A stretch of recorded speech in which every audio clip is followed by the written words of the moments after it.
Hello everybody, how are you? I hope you are doing well. So आपला आजचा topic आहे chapter 8 science 2. So let's start. Before we start, I would like to tell you that if you haven't seen my other videos, please see them. Like and subscribe my channel and do comment in the comment section. Thank you. So, physical properties of metals. So we are going to see what are the physical properties of metals. Physical properties of metals काय असतात, physically जे असतात बाहेरून दिसणाऱ्या properties, what is physical properties. आता metals solid स्टेटमध्ये असतात. So some metals exist in solid state, काही काही डक्टाईल आणि मॅलिएबल पण असतात. आणि metals exist in room temperature. Mercury आहे. All metals are good conductors of electricity and heat and they have high melting and boiling points. Now we will see physical properties of non-metals. Please note that tungsten metal is an highest metal which is having melting point of 34200 degrees Celsius. 3422 degrees Celsius. And metals like sodium, potassium and mercury have low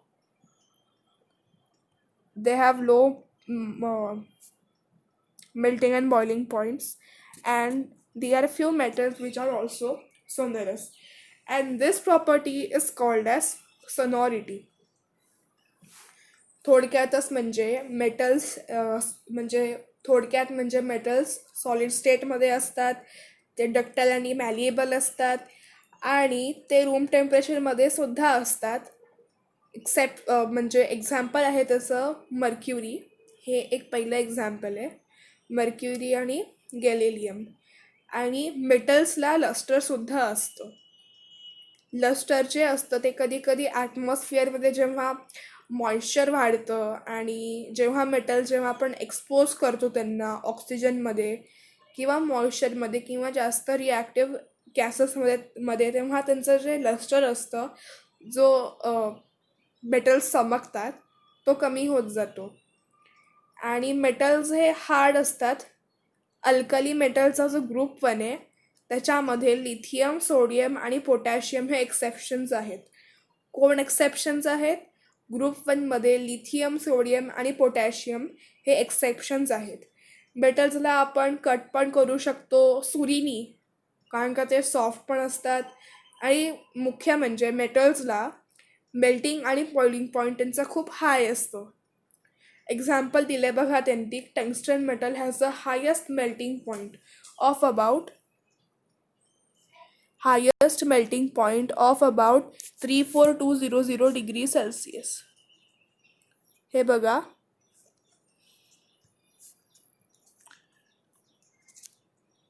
highest melting point of about 200 degrees Celsius. So they have given this, and I also said that there are few metals which produce song, and these metals are said to be sonorous, and that this property is called as sonority. आता physical properties of non-metals. आता non metals हे solid स्टेटमध्ये असतात आणि असे काही काही ठराविकसुद्धा आहेत जे गॅशियसमध्ये असतात. नॉन मेटल्समध्ये एक एक्सेप्शन आहे, लिक्विड स्टेटमध्ये असतो, तो ब्रोमिन असे. आणि आयोडीन, तो पण एक एक्सेप्शन आहे, तो शायनी असतो. आणि जे नॉन मेटल्स आहेत ना, त्यांचे मेल्टिंग पॉईंट आणि बॉइलिंग पॉईंट हे खूप लो असतात. आणि नॉन मेटल्स हे बॅड कंडक्टर्स असतात हीटचे. सो इथे एक कॉन्ट्राडिक्शन आहे की मेटल्स असतात, आपण मेटल्समध्ये बघितलेलं की मेटल्सचे हाय मेल्टिंग पॉईंट्स असतात आणि मेटल्सचे लो मेल्टिंग पॉईंट्स असतात. आणि मेटल्समध्ये आपण अजून एक पाहिलेलं की metals good conductor of heat आणि इलेक्ट्रिसिटी असतात. तसंच नॉन मेटल्स हे बॅड कंडक्टर ऑफ इलेक्ट्रिसिटी आणि हीट आहेत. ह्याच्यामध्ये एक एक्सेप्शन आहे, तो आहे ग्राफाईट.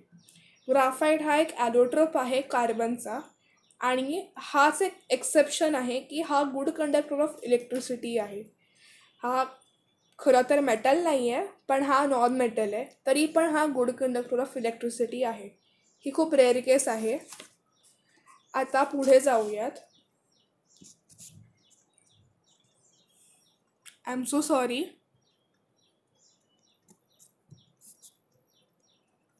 आता chemical properties of metals. Metals खूप रिॲक्टिव्ह असतात. त्यांची टेंडन्सी असते की ते लगेच इलेक्ट्रॉन्स लूज करतात आणि ते पॉझिटिव्हली चार्ज होतात, आणि ह्याच्यामुळे त्यांना आपण इलेक्ट्रोपॉझिटिव्ह असं म्हणतो. आता आपण जाऊयात, ही जी ॲक्टिव्हिटी दिली आहे आपण ती बघूयात. दिलं काय आहे ॲपॅरेटसमध्ये? पेअर ऑफ टॉंग्स और स्पॅट्युला, नाईफ आणि बर्नर. आणि केमिकल्स आहेत samples of aluminium, copper, iron, magnesium, zinc and sodium. So procedure काय आहे की जे hold the sample of each of the above metals at the top of the flame of a burner with the help of a tongs और spatula. Which metal catches fire readily? आता आपल्याला काय दिलं आहे त्यांनी? Copper, iron, lead, sodium, zinc आणि magnesium. आता obviously sodium पण आहे. सोडियमलाच जास्त, ॲक्च्युली सोडियम हा खूप रिॲक्टिव्ह मेटल आहे. सो त्याला तो पटकन म्हणजे त्याला पटकन आग लागू शकते. सो जेव्हा लॅबमध्ये तुम्ही कधी बघितलं असेल तर जो सोडियम असतो त्याला बाहेर एक्सपोज न करता, बाहेरच्या हवेला एक्सपोज न करता त्याला आपण केरोसिनमध्ये ठेवतो. का त्याला लगेच त्याला हवा वगैरे काही लागली ना की तो लगेच त्याची एकदम फटाकशी रिॲक्शन होते.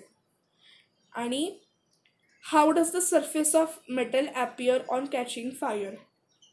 थोडंसं धुरकट होत असेल, ग्रेइश ब्लॅक टाईप होत असेल. What is the colour of flame while the metal is burning on the flame? हे एकदा ट्राय करून बघावं लागेल. थर्डचं उत्तर माहिती नाही मला. आता आपण जाऊयात रिॲक्शन ऑफ मेटल्सकडे. Reaction of metals with oxygen. So हे थोडक्यात काय आहे आपण ते बघूयात एकदा. Reaction of metals with oxygen. Metals combine with oxygen on heating. Sodium हे एक मेटल आहे जे रूम टेम्परेचरवर रिॲक्ट करतं. It reacts on room temperature. आणि मग magnesium oxide is formed on burning of magnesium ribbon in air. आता हे झाल्यावर मॅग्नेशियम ऑक्साईड पाण्याबरोबर रिॲक्ट करतं, तेव्हा ते अल्कली बनतं. इट फॉर्म्स अन अल्कली, आणि या अल्कलीला म्हणतो आपण मॅग्नेशियम हायड्रोऑक्साईड. आणि जे ऑक्साईड्स असतात काही काही मेटल्सचे ते सोल्युबल असतात पाण्यामध्ये. So oxides of some metals are soluble in water. To oxides in water and they form an alkali. त्यांनी एक्झाम्पल पण दिलं आहे. Na2O plus H2O gives NaOH. आणि magnesium oxide reacts with water. Magnesium oxide reacts with water to form an alkali called magnesium hydroxide. So आपण हे reaction बघूयात. Actually दिलं आहे त्यांनी reaction, you can go through it. आता reaction of metals with water. Reaction of metals with water काय असतं की सोडियम आणि पोटॅशियम हे जे मेटल्स आहेत दे रिॲक्ट रिगरसली विथ वॉटर, आणि ते बाहेर हायड्रोजन गॅस हवेत सोडतात. सो हे पहिली प्रॉपर्टी आहे. दुसरी प्रॉपर्टी आहे की मेटल्स ॲल्युमिनियम आणि झिंक ते थंड अथवा गरम पाणी असू दे तरी पण ते रिॲक्ट होत नाहीत, but they react only with steam, आणि ते त्यांचे ऑक्साईड्स बनवून घेतात. आणि हे सगळं घडत असताना, ही सगळी प्रोसेस घडत असताना काय होतं की हायड्रोजन गॅस असतो तो हवेत, ही प्रोसेस सुरू असताना, ही प्रक्रिया सुरू असताना हायड्रोजन गॅस हवेत सोडली जाते. सो हे दुसरी प्रॉपर्टी आहे. त्यांनी बघा खाली काही एक्झाम्पल्स पण देऊन ठेवलेले आहेत. आणि अजून एक मी विसरले ते सांगताना की कॅल्शियम आहे.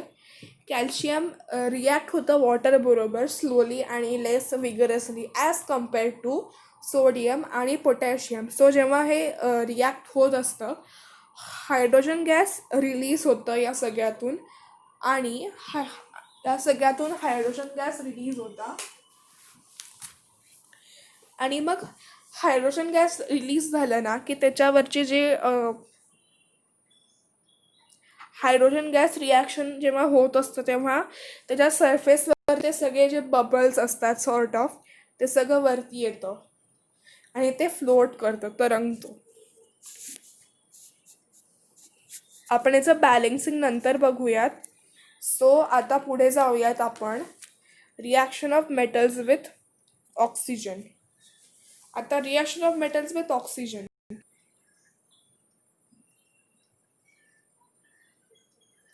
आता हे जे reaction of metals with oxygen आहे ना ते चुकलं आहे. कारण का जी आपण पहिली रिॲक्शन बघितलेली reaction of metals with oxygen, ते पण ऑक्सिजनच होतं आणि हे पण ऑक्सिजन आहे. तर इथे प्रिंटिंग मिस्टेक आहे, हे ऑक्सिजन नाही, हे ॲसिड आहे. कारण का हे जे त्यांनी एक्सपेरिमेंट दिलेलं आहे त्यात reaction of metals with dilute acid असं दिलेलं आहे. मग ह्याच्यात ऑक्सिजन कुठून आलं? सो ही एक मिस्टेक आहे, तुम्ही ही करेक्ट करून घ्या.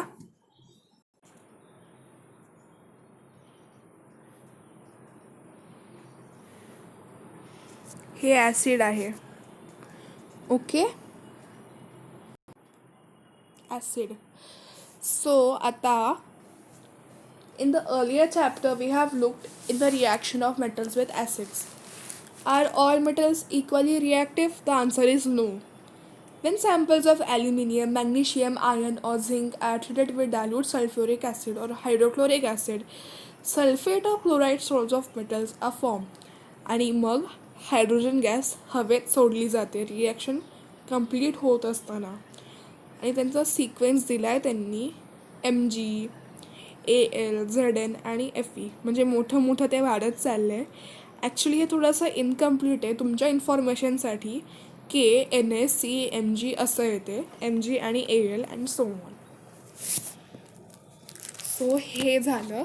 आता आहे reaction of metals with nitric acid. आता reaction of metals with nitric acid.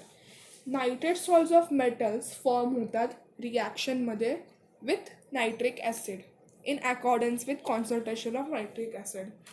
तुम्ही काय म्हणाले की nitrate salts of metals are formed with the reaction of metals with nitric acid. आता ह्याचे जे ऑक्साईड्स आहेत, नायट्रोजनचे ऑक्साईड्स आहेत NO, NO2 आणि N2O, आणि ते फॉर्म होतात concentration with nitric acid. So they have given the reaction, you can go through that. Next is aqua Rigia. Aqua regia हे एक कोरोसिव्ह मेटल आहे. ओके, सो आणि ते एक फिमिंग लिक्विड आहे. ह्याच्यामध्ये जे रिगेंट्स आहेत हे रिगेंट्स डिझॉल्व करू शकतात नोबल मेटल्सला. सो ॲक्वा रिगिया हे फ्रेशली प्रिपेअर्ड करतो आपण हायड्रोक्लोरिक ॲसिड आणि कॉन्सन्ट्रेटेड नायट्रिक ॲसिडला रेशिओमध्ये 3:1 मध्ये मिक्स करून we can make aqua Rigia.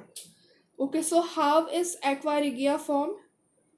Mixing concentrated hydrochloric acid and concentrated nitric acid in the ratio 3:1.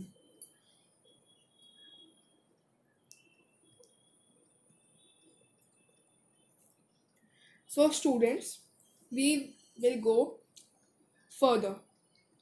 Reaction of metals with salts of other metals. Apparatus. Copper wire, iron nail, beaker or a big test tube, etc. Aqueous solution of ferrous sulfate and copper sulfate. So now they have given us the procedure that take a clean copper wire and a clean iron nail. Take a clean copper wire and clean iron nail. Dip the copper wire in ferrous sulfate solution. Where is ferrous sulfate solution? The yellow one, that is the ferrous sulfate solution. Okay. And keep observing continuously. Okay, so त्यांनी काय केले, की त्यांनी एक text tube घेतली आहे. त्या text ट्यूबमध्ये एक खिळा सोडला आहे. कुठलं सोल्युशन आहे ते? CuSO4. आता CuSO4चा फॉर्म्युला काय आहे? Correct, copper sulphate.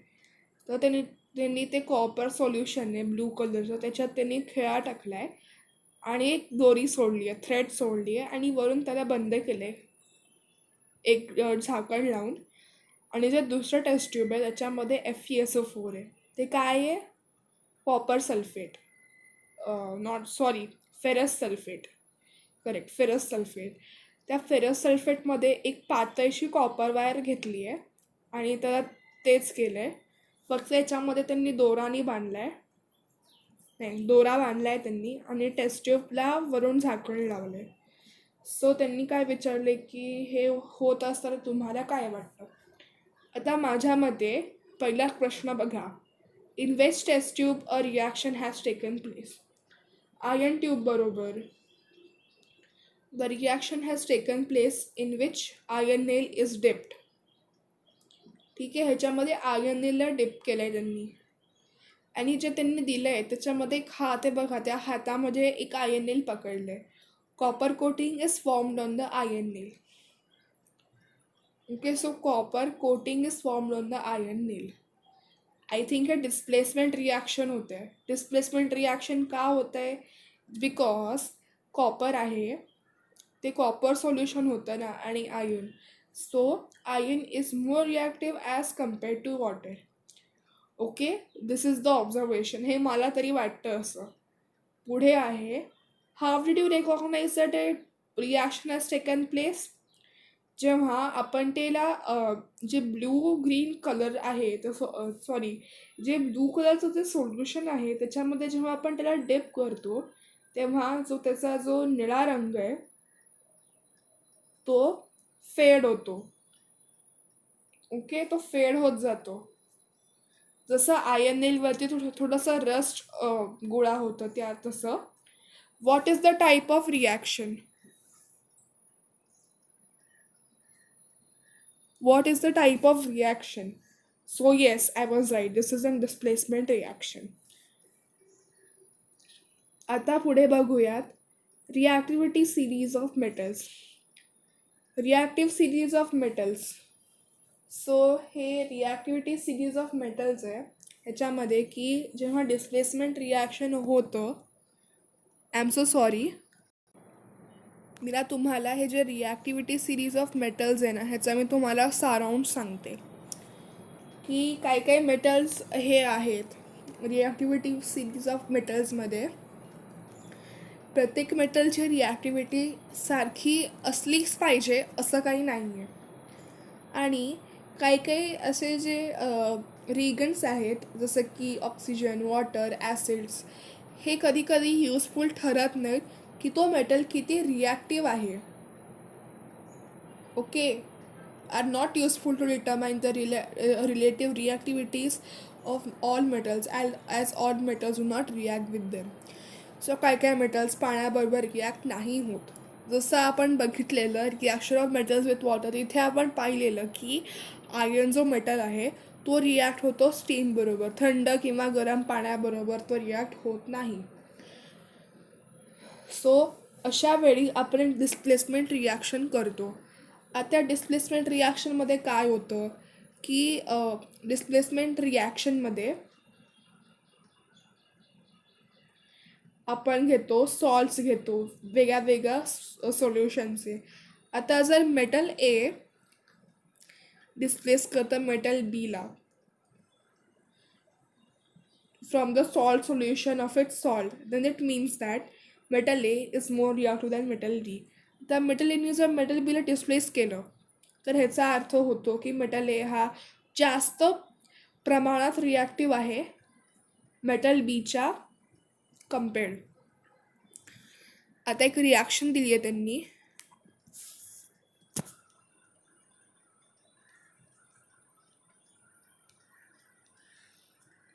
Sorry,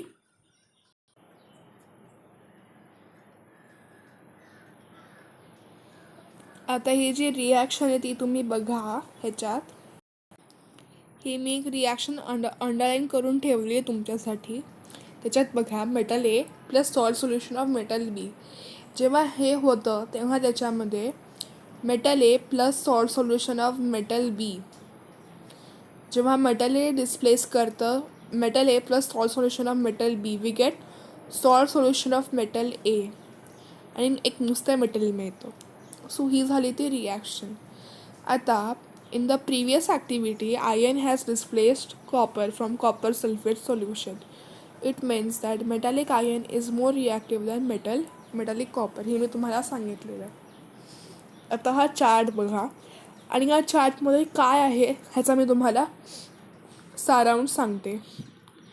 Arrangement of metals in increasing order of reactivity series is called as reactivity series of metals. आता या सिरीजला आपण 3 कॅटेगरीजमध्ये क्लासिफाय करू शकतो. पहिली आहे हायली रिॲक्टिव्ह मेटल्स, दुसरी आहे less reactive metals, moderately reactive metals, and third one is less reactive metals. असं आहे हे. पुढचं आहे reaction of metals with non metals. आता जसे की नोबल गॅसेस आहेत, गोल्ड आहे, नोबल गॅसेसमध्ये हिलियम, निऑन आणि आर्गॉन आहेत. तर हे केमिकल रिॲक्शनमध्ये भाग घेत नाहीत. आता जर आपण बघितलं असेल की एवढा आटापिटा हे मेटल्स का करतात की आपलं ऑक्टेट कंप्लीट व्हावं, एवढा आटापिटा का करतात हे, कारण का त्यांचं जे बाहेरचं ऑक्टेट आहे ते पूर्णपणे कंप्लीट असतं. बघा, तुम्ही बघितलं असेल तर नोबल गॅसेसचं जे काही असतं बाहेरचं जे शेल असतं त्याचं ऑक्टेट हे नेहमीच कंप्लीट असतं. सो ते केमिकली स्टेबल असतात. पण मेटल्स हे कसं करतात, आपलं जे ऑक्टेट आहे ते स्टेबल कसं करतात, हे इलेक्ट्रॉन्स लूज करून. हे इलेक्ट्रॉन्सला लूज करतात. ओके, हे इलेक्ट्रॉन्सला लूज करतात आणि नॉन मेटल्स गेन करतात इलेक्ट्रॉन्स. हा एवढा फरक आहे. मेटल्स जे इलेक्ट्रॉन्सला लूज करतात आणि ते पॉझिटिव्ह होतात. So this is positivity of metals. आपण पहिल्या पॅरेग्राफमध्ये हे वाचलेलं. आणि जे मेटल्स असतात ते नॉन मेटल्स असतात जे गेन करतात इलेक्ट्रॉन्स, ते निगेटिव्ह होतात ना. जसं ते इलेक्ट्रॉन्सला गेन करतात तसेच ते निगेटिव्ह होतात. ओके, आणि त्यांचं जे केमिकल ऑक्टेट आहे ते पूर्णपणे स्टेबल होतं. तर या सगळे इलेक्ट्रॉन्स मिळतातच ना लूज करून, गेन करून. आता आपण मागच्या वर्षी बघितलेलं की आयोनिक कंपाऊंड आहे sodium chloride. Okay, so sodium chloride हा कसा बनतो, सोडियम मेटल जेव्हा आपला एक इलेक्ट्रॉन देतो तेव्हा नॉन मेटल क्लोरीन आहे तो घेतो आणि एक इलेक्ट्रॉन तो घेतो आणि अशा प्रकारे ते त्यांची रिॲक्शन कंप्लीट होते. आपण हा पॅरेग्राफ वाचूयात एकदा. Non metals like neon, argon do not take part in chemical reaction. So far we have seen from the reaction of metals that cations are formed by oxidation of metals.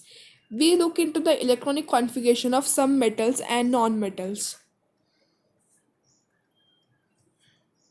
Metals and non-metals. It will be seen that driving force behind a reaction is to attain the electronic configuration of the nearest noblest gas with complete octet. हेच मी तुम्हाला सांगितलेलं. Metals do this by losing electrons while non-metals by gaining electrons. The outermost shell of noble gases being complete, they are chemically inert. हे झालं. आता आपण बघूयात हे आता आपण हे बघूयात chemical properties of non metals. हे बघणार आहोत आपण आता. Non metals are collection of elements having less similarity to physical and chemical properties. नॉन-मेटल्सला आपण इलेक्ट्रोनेगेटिव्ह एलिमेंट्स म्हणतो कारण का ते आयन्सला ॲक्सेप्ट करतात. ठीक आहे.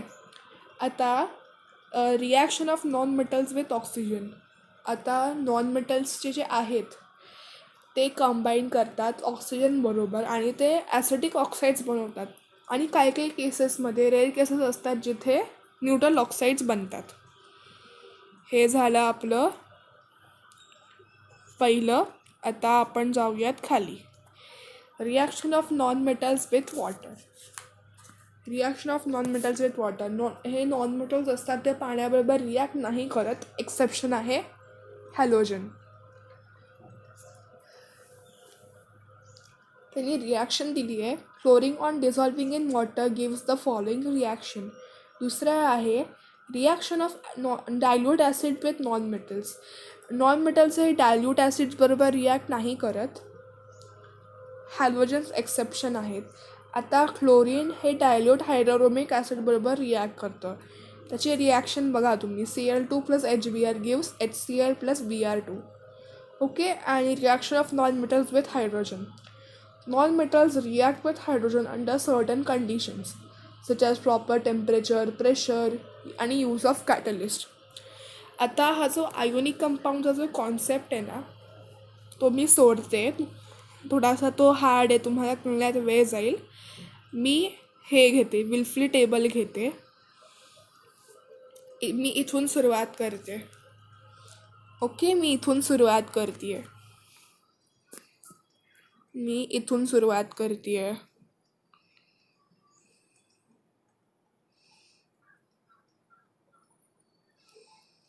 Okay.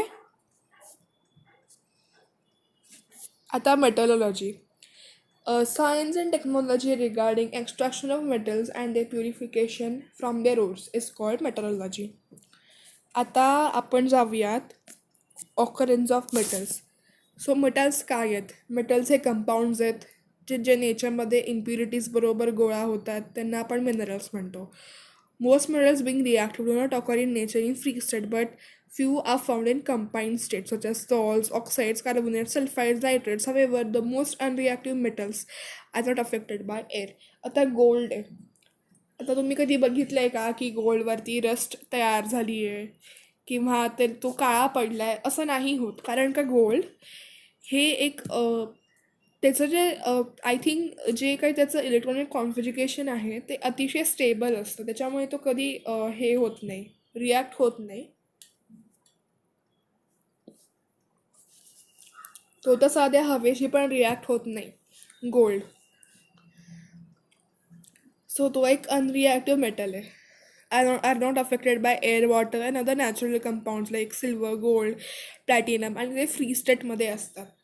Compounds of metals that occur in nature along with some impurities are called minerals. Impurities म्हणजे धूळ असेल, वाळू असेल, माती असेल, that is impurities. Minerals from which metals can be separated economically are called ores. Sources काय आहेत त्याच्यामधून आपण मेटल्स इकॉनॉमी सेपरेट करू शकतो ते असतात ओर्स. ओर्समध्ये खूप इम्प्युरिटीज असतात जसं की सॉईल, सँड, रॉकी सबस्टन्स मी तुम्हाला बोललेले. आणि या इम्प्युरिटीजला आपण गेंज म्हणतो. गेंज कशाला म्हणतो? वाळू, माती, दगड, अजून काही असेल, धूळ, त्याला गेंज म्हणतात. ओके. सो हे जे गेंजचं जे आहे त्याला सेपरेट करण्यासाठी वेरियस आपण बहुसंख्य प्रकारचे मेथड्स यूज करतो त्यांच्या प्युरिफिकेशनसाठी. आता आपण बघूयात. Ores are taken from mines and the gangue is usually separated from the ore at the site itself by using various methods. This process are carried out to the place where metals are produced. Metals are extracted in pure form. The metals are further purified by different methods of purification. This entire process is called metallurgy. आता आपण विफ्ले table method बघूयात की या मेथडमध्ये काय असतं की दोन आपण नॅरो थिन वुडन रायफल्स लावतो एका इन्क्लाइन सरफेसवरती आणि टेबलला आपण कंटिन्युअसली व्हायब्रेट करतो. पावडर डोअर जे असतं बॉल मिलमध्ये ते आपण या टेबलवरती सोडतो आणि एक छोटंसं स्ट्रीम ऑफ वॉटर पण सोडतो वरच्या बाजूने. हे सगळं जेव्हा होतं तेव्हा जे लाईटर पार्टिकल्स असतात ते एकदम खाली गोळा होतात आणि जे पाणी असतं ते निघून जातं.